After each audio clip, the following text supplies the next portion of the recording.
Little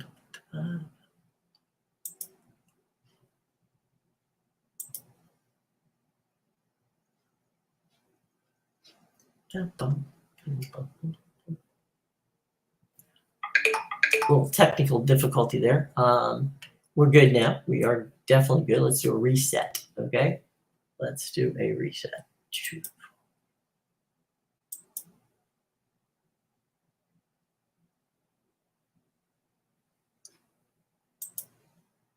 Hey, good morning, Immaculate. How's everything going?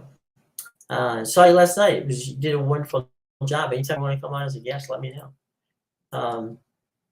KJ, how are you? Happy Friday, guys. It's oh, you had to refresh. Yeah, I had a slight technical issue this morning. Didn't actually even realize it until I was about I don't know 7 minutes into going what we're doing here. Let me get this out of the way and reset. All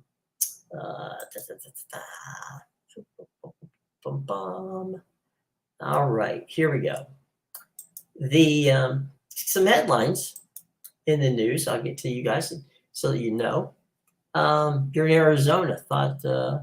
Yeah, I thought you're still on your first coffee. Okay, fair enough. Down for that? Good. Okay, then we'll do that next week. We'll absolutely do that next week. All right, guys. I was just touching base on a couple of items this morning. No change in the ACC, Stanford, Cal, SMU saga. I mean, it is what it is. It's kind of like, the soap opera goes on. I don't think it'll go on much longer. They have to have some kind of idea. Okay. Rio Valdez. Oh, okay. Oh, I'm sorry, Rio Verde, Arizona. That's lovely out there, you guys. Two things. One, as we said, we just talked about the ACC and they're slowing the roll there, but I think they're going to get it across the line here in the not too distant future. The other thing is that Amazon has opened conversations with Disney about the potential of becoming a minority partner in ESPN. Now, we're far away from that actually happening, but it is now an open topic, which is kind of interesting. And they're also looking at a price point, which is going to be pretty steep. The price point for ESPN and their new venture, which will give you everything that is ESPN, is $20 to $35 a month. So that's a pretty good chunk, and we'll have to go see how that's going on. So we'll see. Let's take some questions we got going here. Hey, KJ, what you got? Good morning. Would be interested in seeing what teams the people are watching. For me, it's North Texas. Go Mean Green. Okay. Yeah. Go ahead, put it out there, and let us know. So Mac's in Arizona and having his coffee, which is good. And Greg, very early in Rio Verde, Arizona. And let's see, we got Justin. Hey, Justin. Larry Williams from Tigers Illustrated reported this morning that the ACC was headed firmly toward expansion with significant revenue incentives for the best performing teams. Yeah, that whole giving the money to those who giving them a bigger stake in the money that they bring in is a significant point, and I think that with the pool of money that Stanford, Cal, and SMU are involved with is going to get them across the line, and it may be getting them across the line as early as today. It may take a little bit longer, but we'll have to see how that plays out, right? So it's a very interesting thing. We got a Immaculate there, but Justin, I think that it's going to happen, and I think that we'll see. We will definitely see. As for the expansion stuff, hoping ACC gets figured out today. It may be very tame and simple to get 3 new additions, but it also may be a very big surprise connected to it. Yeah, I heard what you're talking about, with regard to the potential of either a buyout or something like that. Spoke to Clemson people, and they're not against it, according to them, as long as it's pro, you know, bringing your revenue to the conference and value add. Okay, well, that's a very diplomatic way of saying, you know, if there's something in it for us, then we'll vote yes. So, you know, it is, as I say, it's a diplomatic response, and I don't. It's almost kind of like, remember a couple of weeks ago when the Big 12 was talking about adding the four corner schools, and there was all that big thing about, well, the Big 10 doesn't want to be the, you know, put the kill shot into the Pac-12 and you know, make it look like the Big 12 is, you know, I'm sorry, make it like the Big 10 is the bad guy here. Well, Clemson is more than happy to allow Florida State to go out and run around and scream about how much money they want, when in fact I imagine Clemson wants just as much, North Carolina wants just as much, you know, and maybe even Miami along that way. Pardon me. So yeah, I think as long as there's something in it, and that it could be, you know, I think at the end of the day, money is obviously going to be a part of it, but I also think that part of it might be that they don't have a vote whenever it comes to the possibility of, or they abstain, let's put it that way, in a vote for if FSU and Clemson and others want to jettison the conference. So we'll see. Grew up in the Carolinas. The Gamecocks are my favorite football team because UNC really doesn't support football.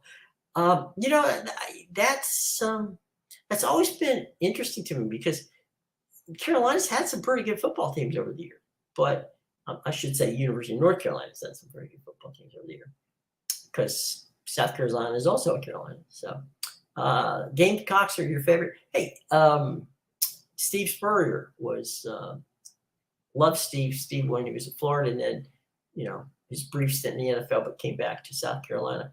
I know that Steve loved coaching in South Carolina. That was a lot of fun. Lou Holtz before him.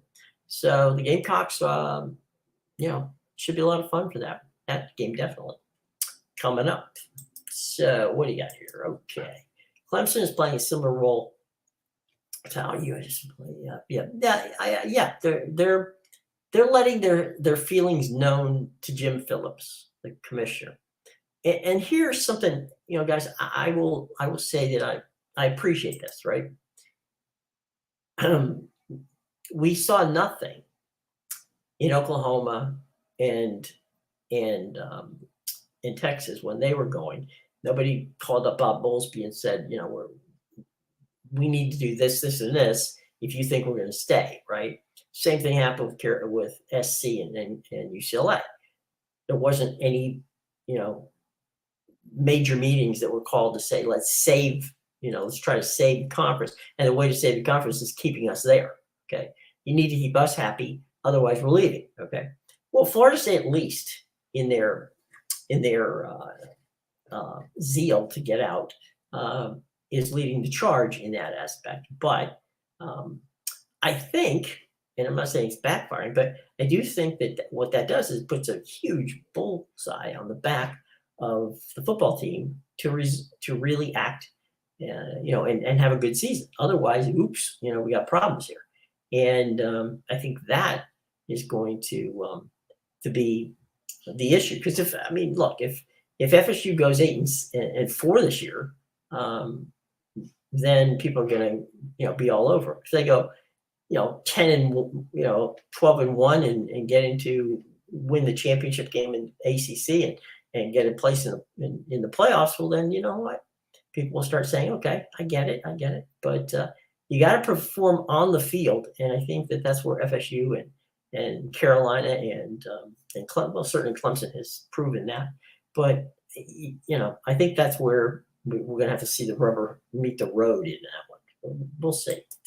UNC and Clemson are taking the gentleman's brush. I agree with you. I absolutely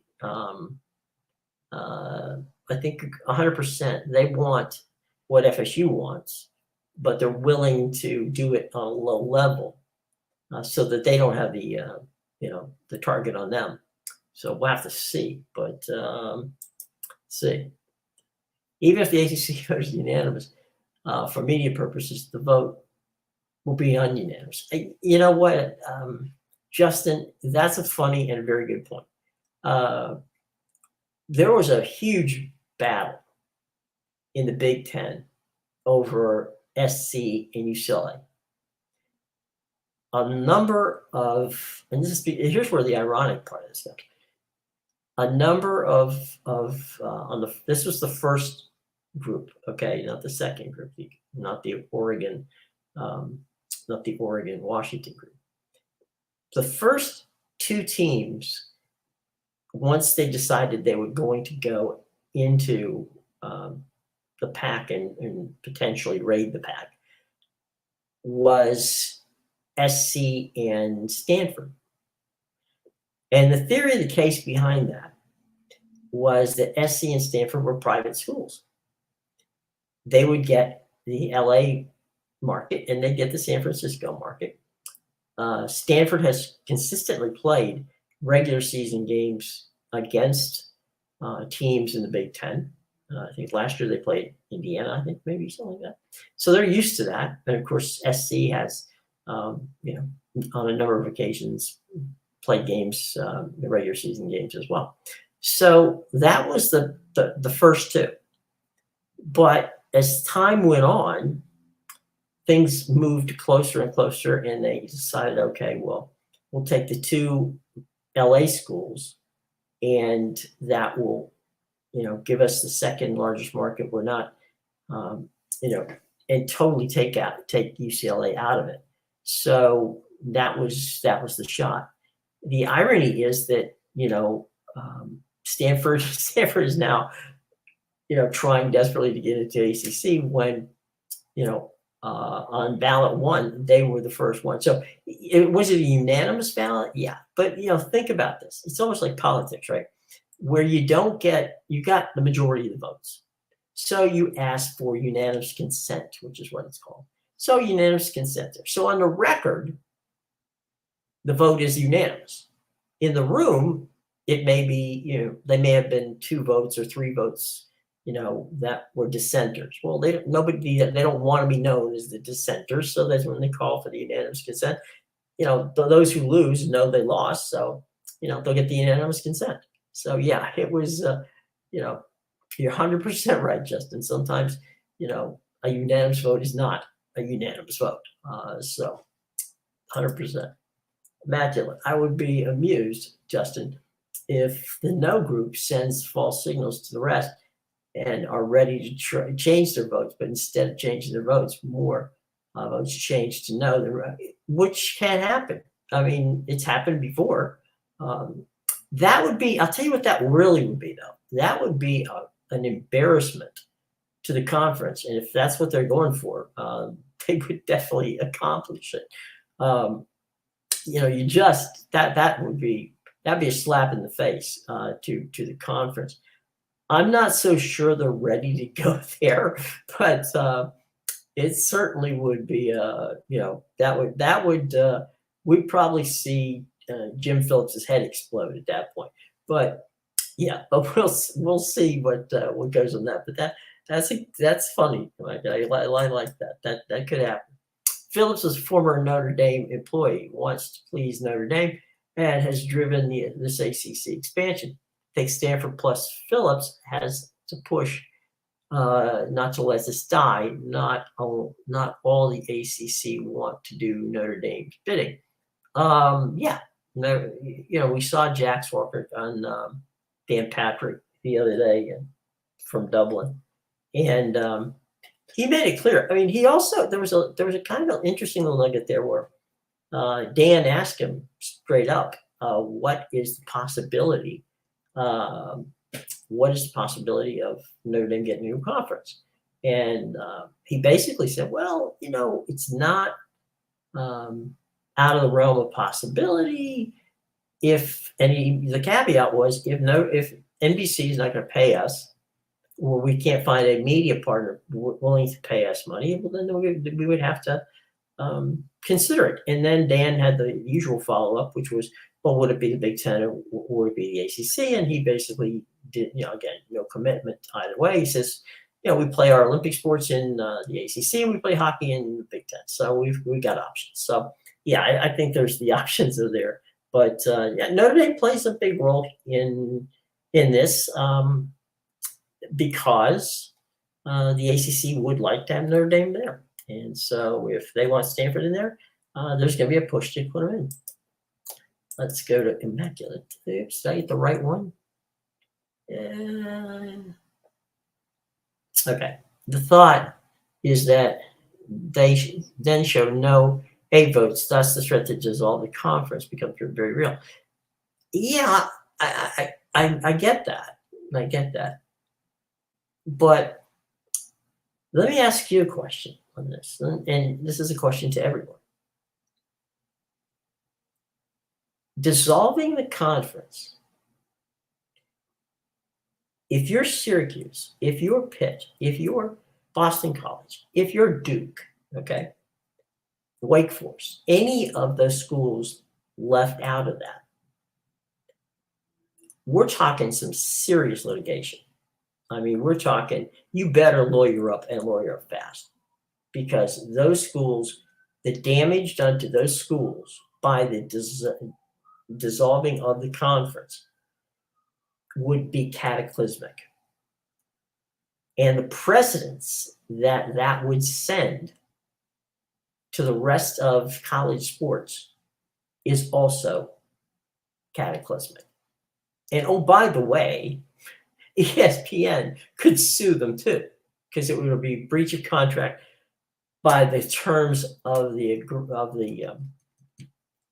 agreement with the ACC. The ACC, the teams who left, okay, even if the conference is dissolved, the teams that left would have a heck of a time.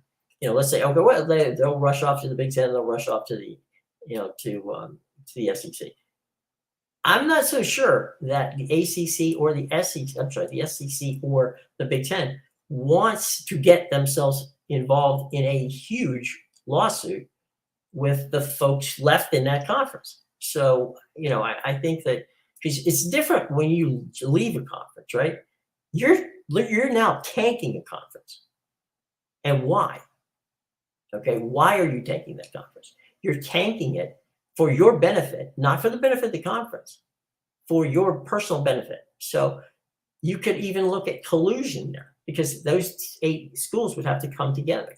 So, I'm thinking billable hours are things that and lawyers, but that would be a hell of a situation to find out how that works out. It may immaculate work out. I mean, it may come to that, but I would very much like to see how that works. What are the Beavers in the? There's 3 options for them, and some of them are good, and some of them, it depends on how you look at it. They could do a reverse merger. That's been a lot of conversation about that, with either the Mountain West or the American. Is that possible? Yeah, it's possible. Could they just become part of the Mountain West or part of the American? Again, possibles. The thing that the reverse merger,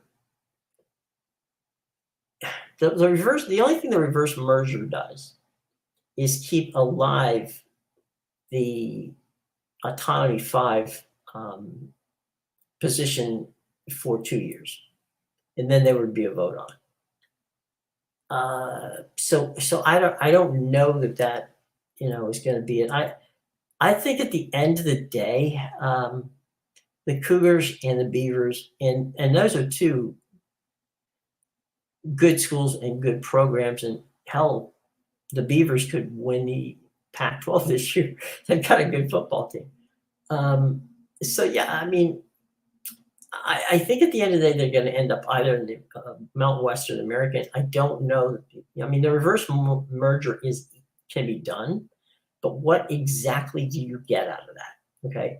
If you're going to only keep the autonomy 5 for that position for a couple of years, because it's not a guarantee that you will, then I'm not so sure that works. But to be honest, the Beavers and the Cougars are the true unfortunate losers here, because the Big 12 is not going to take them in.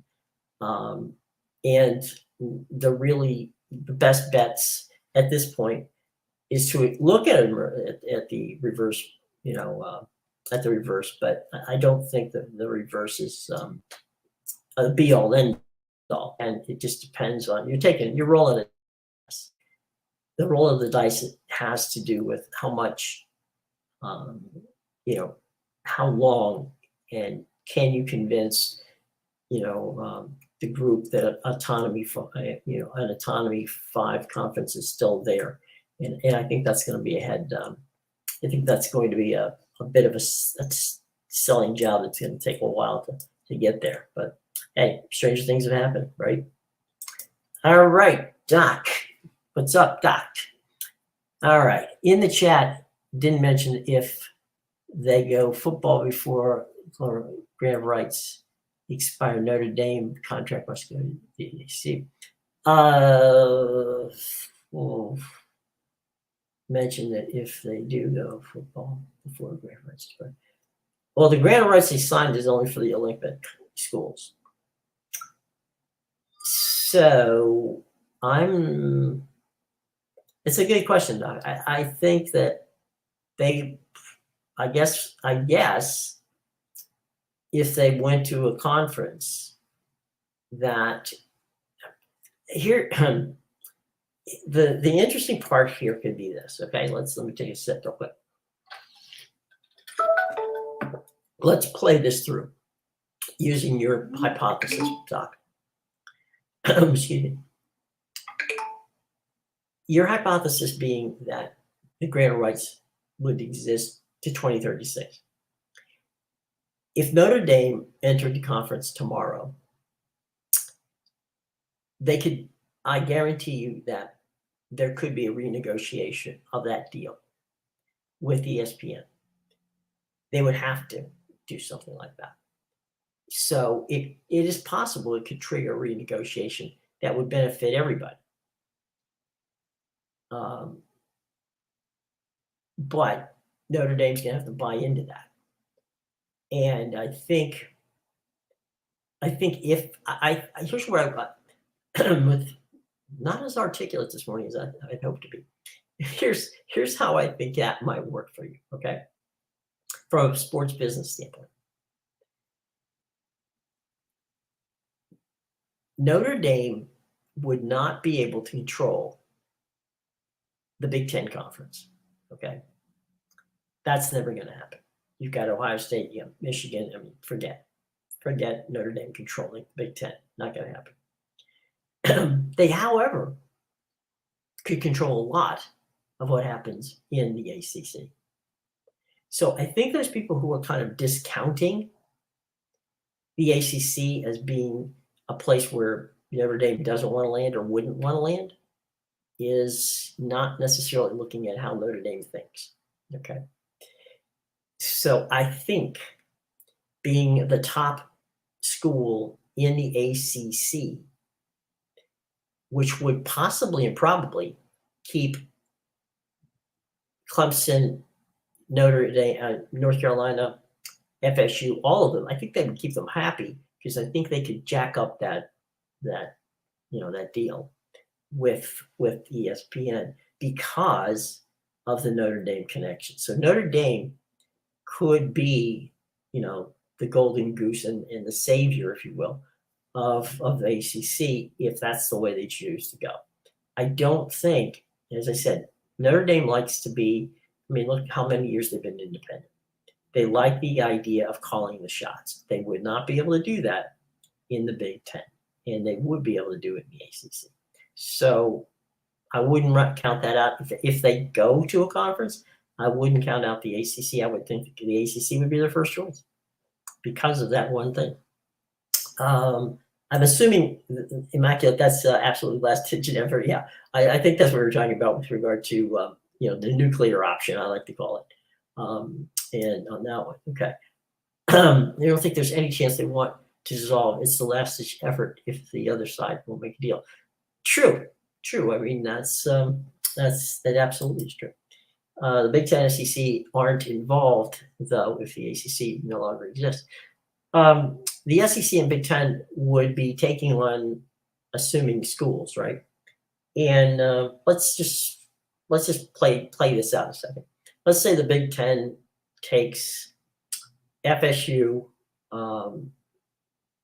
Clemson, maybe Miami, or the SEC takes Clemson, FSU, and Big Ten takes Miami and Carolina. That would be, those four off the top. The ACC no longer exists, but that's where I said the lawyer situation could come into this. The conference doesn't exist, but why did they leave the conference? And they knowingly blew it up. So that's why I think the key in the legal aspect is why did those four schools, and what happened, by the way, that takes 8. So I don't know where those other 4 schools are going to go at this point. So you would have to have a situation where this is, they literally got together to decide to blow up a conference. That's almost the very definition of collusion. So I don't know. I mean, I think the SEC and the Big Ten are kind of a little, very cautious at this point at looking at how this plays out. I don't think they want to see this thing explode. I think they would rather see it unravel rather than an explosion, because that becomes messy on a number of levels. If other members of the conference are holding them in without giving fair offer or exit, you could argue the opposite. It would give it. It's definitely going to look. No matter how that shakes out, let's just say for the moment that they stay the way they are for a while, and they go with the uneven payouts, and they go with a situation where the better you do, the better, the larger your check is. Okay. Which I don't think I have any problem with that. I think that's it's like a merit-based system, right? The more you invest in yourself and the better you do, then you should receive more, a heavier portion of the cash. If the other side of the conference is not putting in and investing and attempting to be the best they can possibly be. So, I see that for the moment, but I think that what's going on with the conference is going to have to be, they're going to have to do it and do it well at this point in time to placate FSU and Clemson, and I don't see how not putting Stanford, Cal, and SMU in the conference helps the conference. To me, adding because they would be the only conference that wouldn't have added. Adding Stanford, Cal, and SMU, to me, it makes sense for both the short and the long term. But we'll see hopefully later today, right? Okay, I'm trying to get to this question there. Just to come up with the final exit cost for those who want to leave, say $100 million or something like that. That may be very well what's on the table, right? Or they're talking on the table, I should say. We don't know that, but it could very well be that. That way, maybe SMU's putting the money up. Who knows? $100 million is a lot of money, and then you'd have to go for when do you get out? When are you allowed to get out? Let me see where I lost the train in questions here. There you are. All right. Okay. Fair offer exit. How about some point these schools be held accountable for agreements they signed. Yeah, they did. They signed they signed those contracts. They knew what the deal was when they signed them. Nobody seemed to push on John Swafford, Jack Swafford, who was the commissioner at the time, as to why he didn't put it out in the ESPN contract, which, a reevaluation of the contract maybe every 6 years, something like that. There wasn't anything in there. So you never know. I mean, I think you're right. They should be held accountable. And I think that's why they're being held accountable right now is, it is a deal. And, why now has it become a problem for you? Well, it's become a problem because, the money in the Big Ten and the SEC has gotten larger.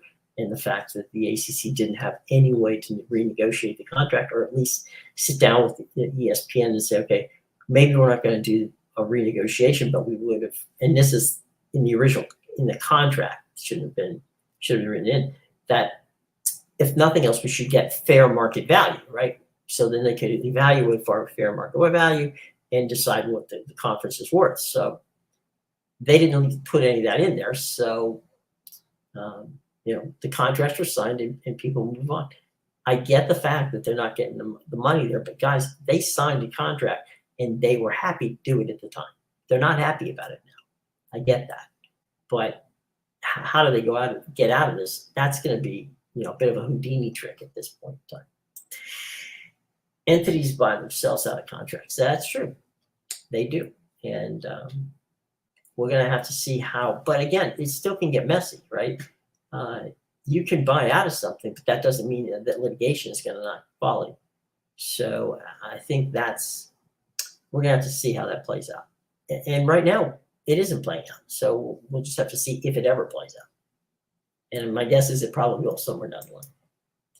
Hey, Doc, what we got? Okay, Wood advise Notre Dame to add renew themselves a contract with the ACC before he gives interviews. Yeah, that would be probably a good idea. Maybe he wasn't. Maybe he wasn't exactly overwhelmingly prepared to talk to Dan Patrick, or he didn't think Dan Patrick was going to bring it up. But yeah, it might have been a good idea to have that information. If Notre Dame tried to join the Big Ten tomorrow, it would be a breach of Notre Dame's contract. I'm sorry, the ACC contract. Yeah, they would. They'd have to figure out a way to a buyout to get out of the Olympic sports. I honestly don't know what a buyout for just the Olympic sports would be. It's got to be less than the $120 million. But I don't know. I don't know the exact dollar figure there, but I don't think we have to worry about it for a while. I don't think that. I think Notre Dame will get a contract from NBC for one more cycle, and then beyond 2034, 2035, the way we watch what is college sports in this country is going to be changed by then drastically, because if the situation becomes that they have the schools have to treat athletes as employees, well, then there's unions and there's a number of different ways that plays out. So we're going to have to see how that plays. But yeah, it definitely would be a breach, and there would have to be some sort of buyout. And like I said, I don't think it would be the $120 million because of football, but it would be a significant chunk of change, no doubt about it. If I look at the solution and think that the Big and the SEC were involved, but can they prove it? I don't. This usually goes the other way. Okay. Now let me. Here's how, like the ACC did the work with ESPN to bring the Big East teams over. The Big East, Swafford, who was at the time, as I said, was the commissioner of the ACC, went to ESPN and said, okay, this is the deal you're offering us. But what if we had X schools, X, Y, and Z, right?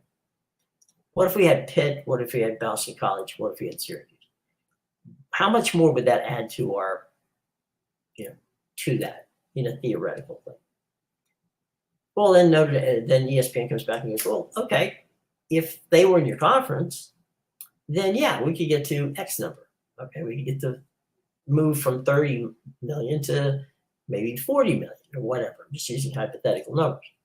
So it's not the network that necessarily tells the conference what school to go out and get. It's the conference that comes back to the network with a what if, or a list of schools that say, we have been in contact with these schools, they've been in contact with us. How much is this worth to you? We saw that 2 weeks ago, all right, or 3 weeks ago, on this very Fridays, right? What happened? Well, Brent Yormark went back to Fox and said, okay, the pro rata that ESPN's putting in here, are you willing to put, extra money in here so that we can onboard Arizona, Arizona State, and Utah? Because Colorado had already made the deal. The original Fox had to decide, okay, yeah, we'll do it. And this is what we'll do it for. That same time, Fox, again, in this case, in the Big Ten, had to make a decision on how much would they give Washington and Oregon. They countered. The first offer to Oregon and Washington was declined by both Oregon and Washington. But then the second offer, which came back at around $32, $33 million with $1 million escalator all the way to the end of the contract, at which time the next contract, they would be given full shares, was enough to pull that away. So we saw both conferences, both institutions and conferences looking at this and saying, okay, how do we do this and how do we make it work? And so that's what they did. And so that was what, if we add this, then we get that. And so that keeps the network's hands clean in this situation. They're not clean, but it makes it look like it's clean. What do we got here? I think for some reason, Mac, I can't get to your next one. There it is.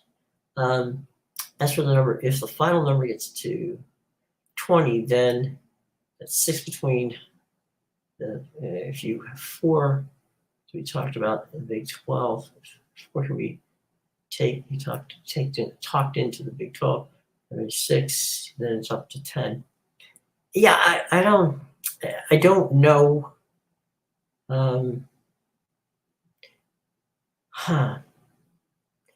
Yeah, I mean, I see the theory there.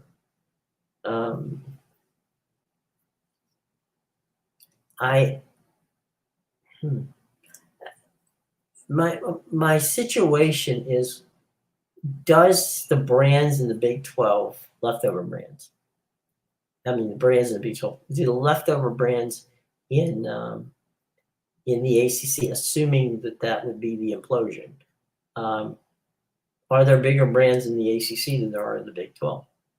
I could argue, I think that in some cases there might be. So we have to look at that. I think a lot of it's going to happen right now, guys. How does the Big 12 perform over these next, this next TV contract? They onboarded a lot of people. They onboarded, 6 new teams. So, or I'm sorry, not 6 new teams, 7 more teams. So, yeah, that's definitely going to be interesting to see how that plays out at this time, no doubt about it. So we'll see. Okay, where do we go? Got a lot of questions here, guys. Let me see if I can find where I left off. Okay, Greg, you're up next. Okay, here we are. Notre Dame could save the ACC as what am I doing with Stanford, Cal, and SMU. Absolutely, 100%. You're right. As a lifelong ACC fan, I hate to see Notre Dame telling the ACC what to do without committing themselves. Everyone knows they'll never be in the ACC. I would argue that you just made the case, Greg, for them to be in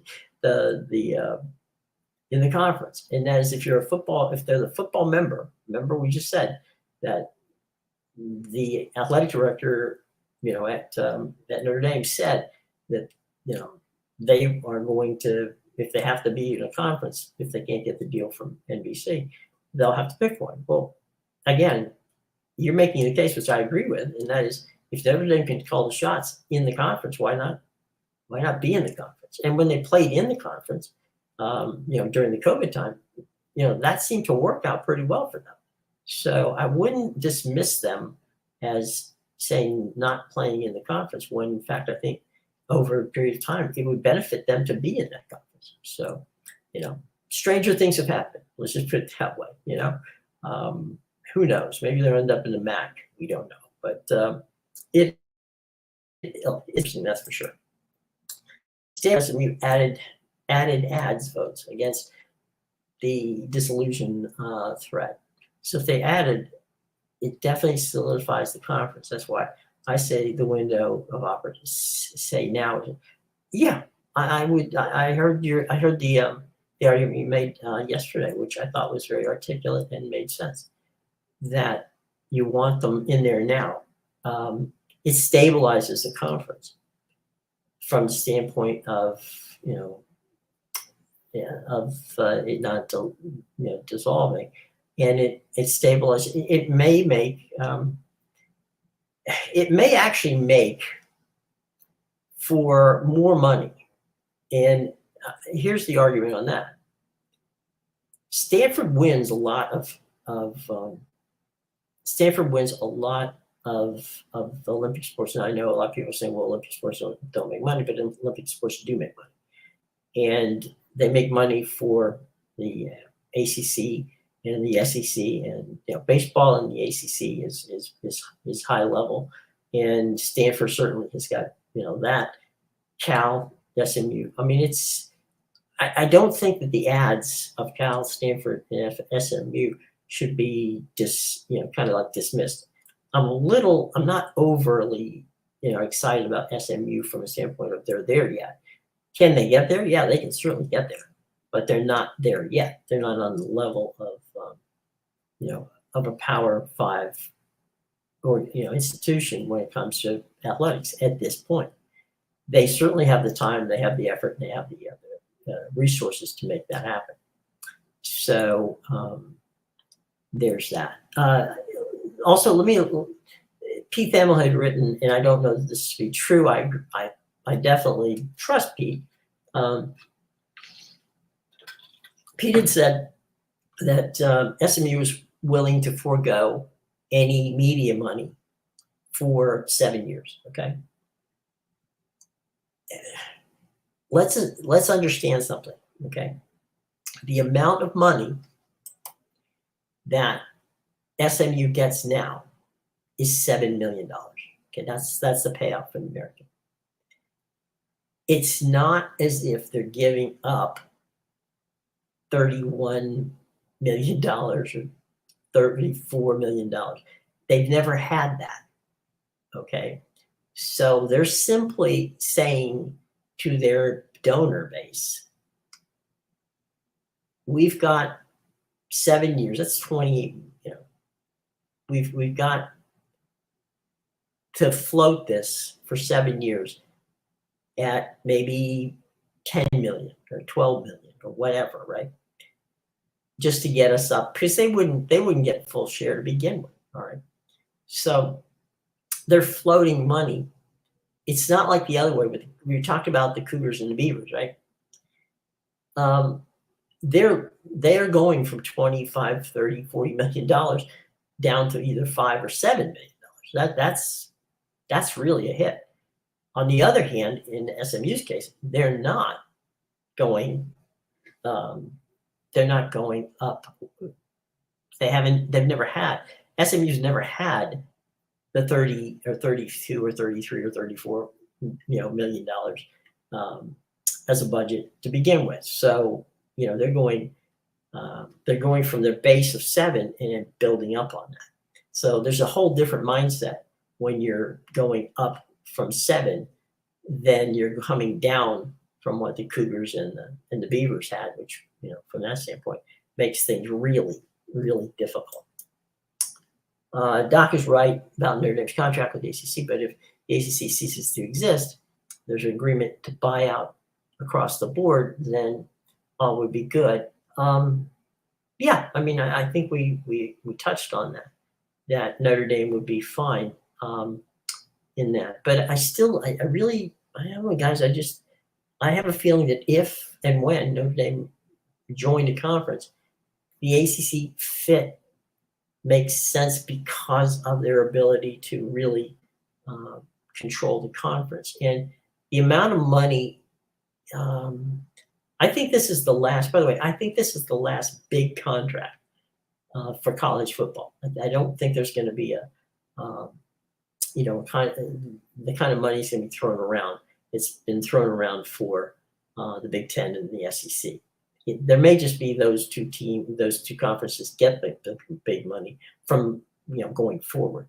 So we'll see how that works out. But Notre Dame in the Big Ten, I know it's been a pipe dream of the Big Ten for a number of years, but Notre Dame acts strategically, okay? And I think strategically they feel that if we have to go into a conference, if they're forcing us into a conference, we'll go to the ACC because we can play kingmaker in the ACC. We can't play kingmaker in the Big Ten because there's just so many. And think of the egos in that. I mean, you've got Ohio State, you've got Michigan, you've got USC, you've got you got Penn State, you've got Wisconsin. I mean, you've got a ton of teams, all of whom have history of being, in some way, shape, or form, top dog in their conference. Notre Dame is not, Notre Dame's Notre Dame, but I can assure you, Ohio State, Michigan, and Penn State all feel that they're on the same level as Notre Dame. Whether they are or they're not, that doesn't really much matter. But when you're in the same conference, it's just that would be an ego disaster. We got a bunch of questions here. Let's see where we can go. Sorry, guys, I'm just trying to find it. There you go. All right, it's great. India agreed to join the ACC in football if they joined the A conference. They signed knowing they would never join in football. Well, never's a long time. But look, Greg, you might be right. Okay, Lord knows I'm wrong from time to time. So is it possible? Yeah, it's 100% possible that they never join the ACC. I just think, to me, from a strategic business standpoint, it makes more sense for them to join. Whether they agree with me or not, I can honestly assure you they haven't called me, and I don't think that Pete Pavakwa, whenever he takes over as the athletic director, even though I know Pete from his days as president of NBC Sports, he's not going to necessarily be picking up the phone and saying, "Hey, Jim, are you cool with this?" So I don't think that's going to be a problem. You agree that the ACC falls apart. I agree that if the ACC falls apart, 10 teams go to the big SEC, Big 12. I think the 8 through 12 schools are in question on who gets in. That list of questions. I mean,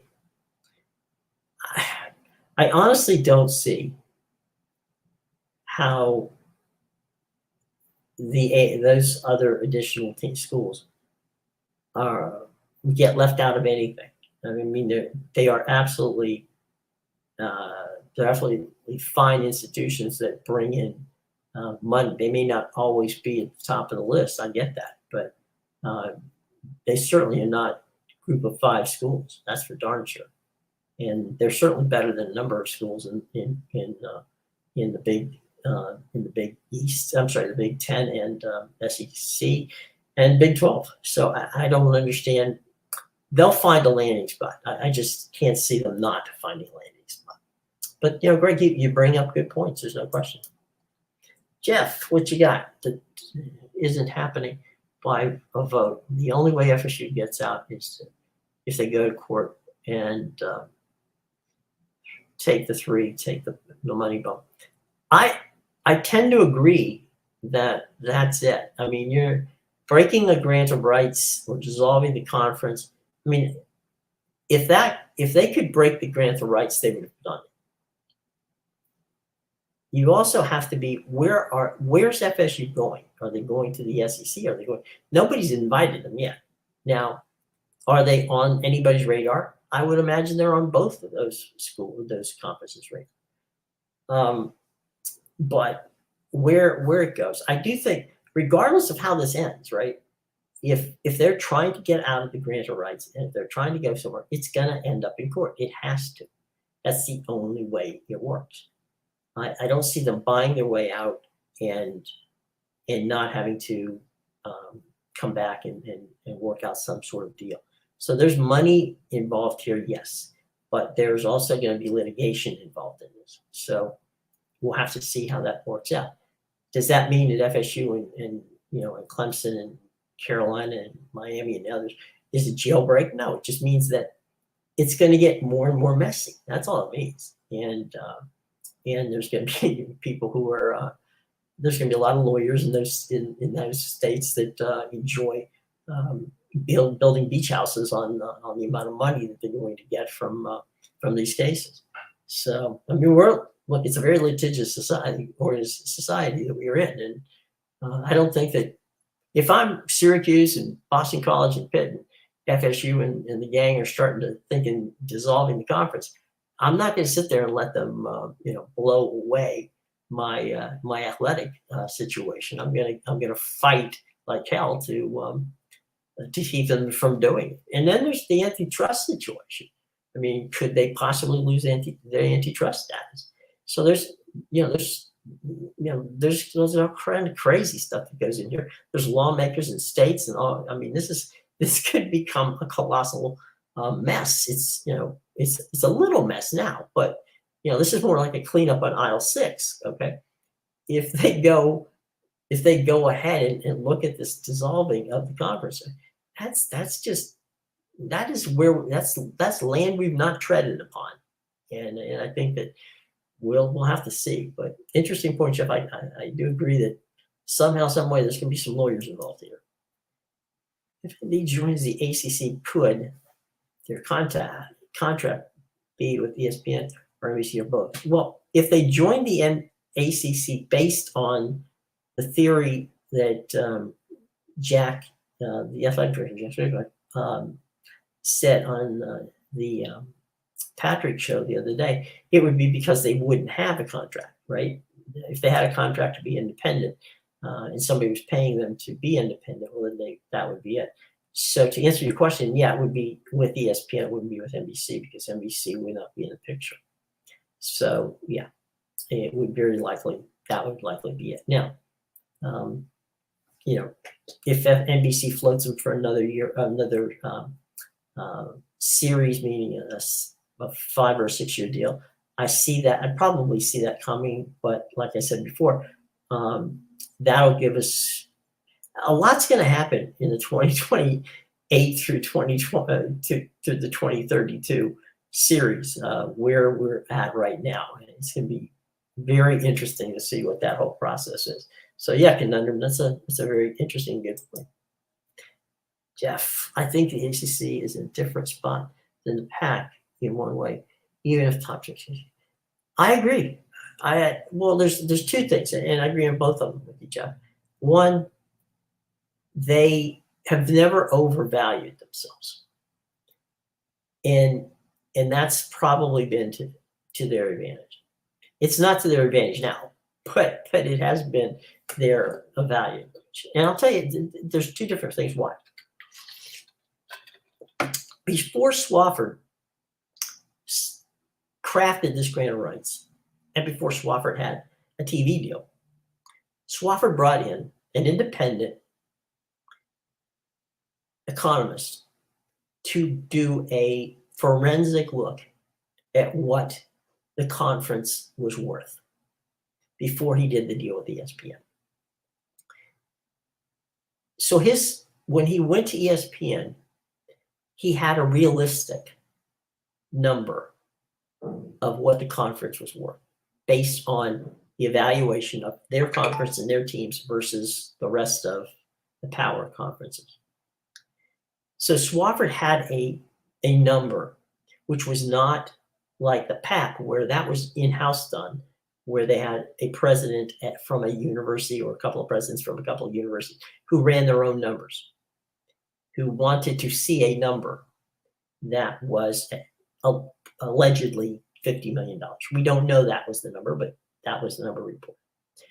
So, end of the day, what we're seeing here now is the ACC is not overvaluing itself.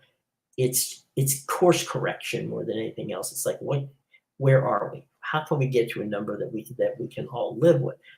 And that right now isn't happening. But they're proactive, so they're trying to take on some teams.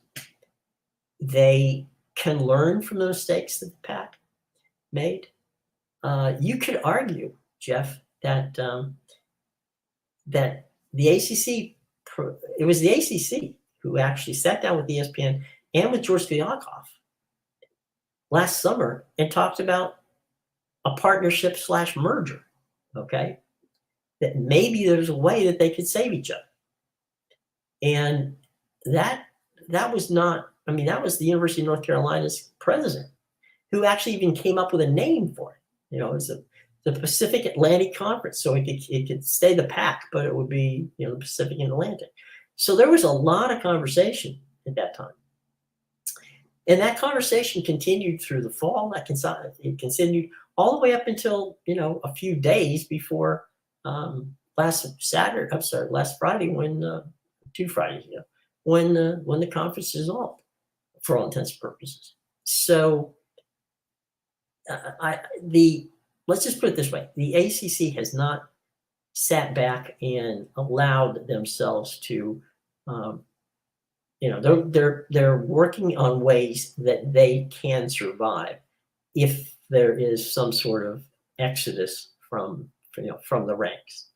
And so I think that if nothing else, Jim Phillips deserves credit for learning from other people's mistakes, I think would be the best way of putting it. So they'll be in a better position to defend themselves, I think, down the line if that happens. So yeah, I agree that they're not in as bad a shape as others. Let's see, do it this way. I don't think that, that they wouldn't have the deal, right? I think the ACC is injured by one sense. Losing top 6 schools from 8, SMU, UConn, Memphis, still available. Not a great football conference. You know, they can backfill, and by the time the thing comes up, they can backfill with some universities and with some teams that by the time it comes along, like Tulane, you have Memphis in there. I'm going to throw USF in there as well, you know, because we're going to have some years here to get to that. But I think they can backfill to the point where they could remain a viable conference without too much of a problem. But again, they're playing it smart. They're not waiting to react. They're being proactive, and I think that's to their advantage. Okay, let's go. Immaculate. What we got here? Hard to explain the entire complication. Yeah, maybe overcomplicated series of 200 character responses. We will have to chat. Well, I'll tell you what, we'll have a round table on this, and you're of course invited, and we'll talk about it. And I think that way we can have some fun and actually I'll tell you what I'll try to do. I'll try to get an actual sports economist on here, and we'll bring the sports economist in, and we'll let the sports economist, we will ask them questions, and let the sports economist explain to us why we're either right or wrong, because this is economics at a very high level. And it's also, maybe we might have to get us a sports lawyer in here as well to discuss the ramifications of if this, then what, right? Because that's actually what we're doing right now. We personally are having a little bit of fun litigating something that we probably aren't I'll speak for myself. I'm not qualified to litigate. Okay, I can debate it. I can find out both sides of the story. We can have fun with it, but I can't litigate it from that standpoint. But we can certainly have a rousing and fun conversation about it, right? So that's what we're doing right now. What you got, Jeff? As a Syracuse fan, I hope you improve in football, basketball teams. You know, Jeff, I did Big East basketball in the early days and some Big East football. Syracuse always had a fantastic program from top to bottom. You know, things went really well for Syracuse. They had back Donovan McNabb. I mean, they had some good football teams there. Obviously, Boeheim had some tremendous basketball teams there. So I think that Syracuse, hopefully, the days of the orange have not yet gone. And I remember going to a number of we did a number of Syracuse Georgetown games. So yeah, I'm looking forward to see the orange get back into the swing of things here. And stranger things have happened, right? The Carrier Dome can live on. A little known aspect in Syracuse favor is how much influence Syracuse grads hold. Oh, that's true. That's true. Ask Mike Tirico. There's a lot of Syracuse and UConn grads at ESPN. So yeah, they're definitely well represented. That's for sure. Got time for a few more, guys. Let's see what we got. If the ACC loses schools, they have 4 G5 conferences to pluck from. Pac had 1 at best, plus a handful of Texas schools. Yeah, that's a very good point.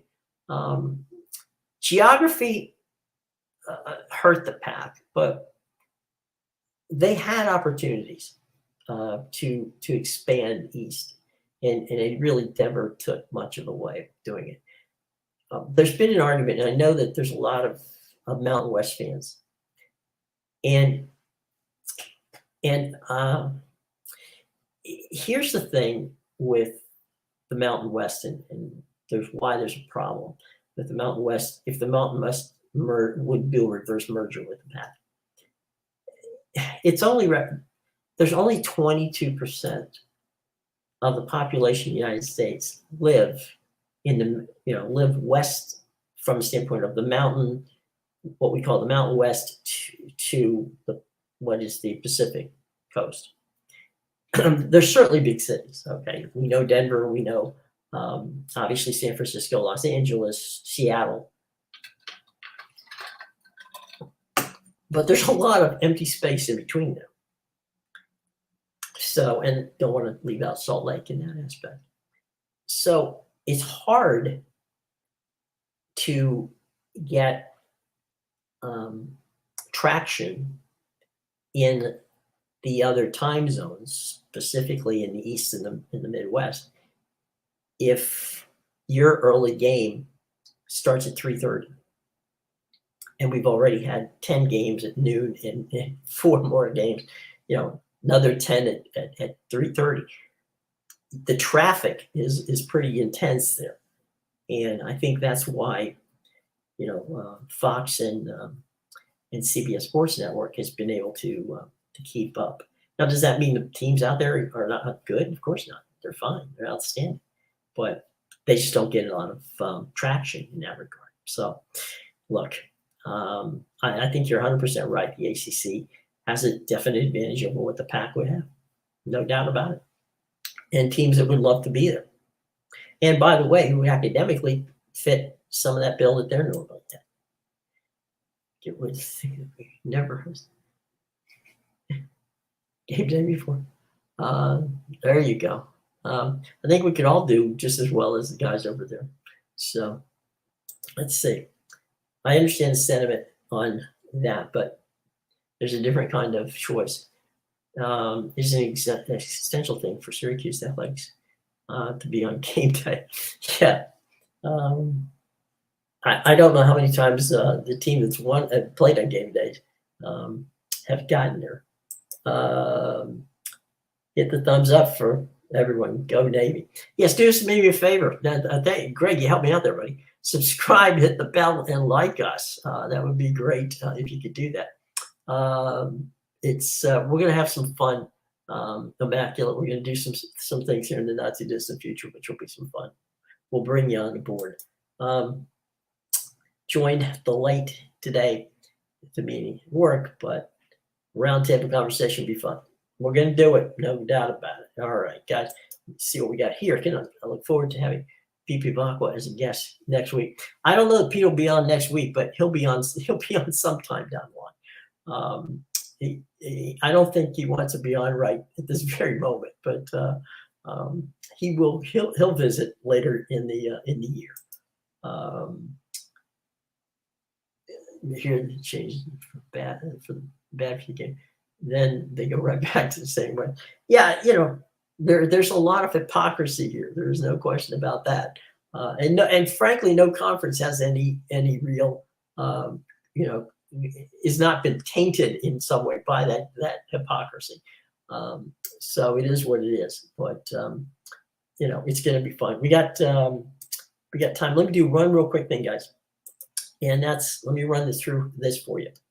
And that is these are the games, 0 games. So you know where they're at. You know who's going to be calling the games. NBC has Peacock and NBC. Navy and Notre Dame, that game's going to be in Dublin, 2:30 tomorrow. Noah Eagle is filling in for Jacques Collingsworth, who is ill. Noah's going to call the play-by-play. Jason Garrett's no color on that game. ESPN Mercer in North Alabama, that game's being played Montgomery, 3:30 tomorrow.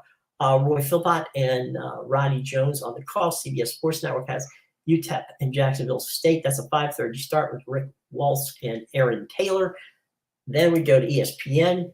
It's got UMass at New Mexico State. That's a 7 o'clock start. John Shiffen is calling the play-by-play. Rocky Boyman is on the color. Then FS1, our boy Timmy Brando and Spencer Tillman on the call of Ohio at San Diego State. Then on ABC, and they got South Carolina State, Jackson State in a game being played in Atlanta. 7:30, Tiffany Green, Jay Walker, Harry Lyles Jr., and Quint Kesnick will have the call in that game. The final game of the next to final game of the evening on SEC Network is Hawaii at Vanderbilt. That's 7:30. That's Taylor Zakor on the call for the network, and Matt Sincombe will be doing the color. So it's Hawaii at Vanderbilt. Pac-12 Network has San Jose State at USC, Ted Robinson and Yogi Roth. And we close out the night with Florida International at Louisiana Tech. That's a 9 o'clock one with Carter Blackburn and Randy Cross. So there you go, boys. There's your week 0 games. And we try to get them out of the way. And there we go. Yeah. Okay. So yeah, and we talked about that. Consolidation is all over the way. Be legendary. Well, we'll see what.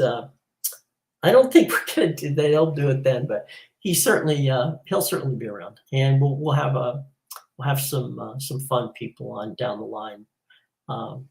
Probably people like Mike Oresco and some of those guys who have some say in what goes on here, who will try to explain some things for us. So, hey, look, guys, it has been a lot of fun. You guys make it very enjoyable to do this. Can't tell you how much I enjoy having some time to spend with you. It's really a treat for me, and I hope that you guys enjoy it as much as I do. And so we'll see how it goes over the weekend. Hopefully your favorite team is there. If for some reason I didn't get to your question today, leave it in the once we're off here, you can leave it in the comments, and I promise I will get back to you on it. And have a great weekend. It's been fun. It's been a fun week. We're looking forward to a fun week next week. And next week we'll actually have some games that are going to be played that start on Thursday with Florida going to Utah. So some fun stuff coming up. Greatly appreciate it. Guys, have a wonderful weekend. Stay safe. And again, thanks for all you do. Okay, take care.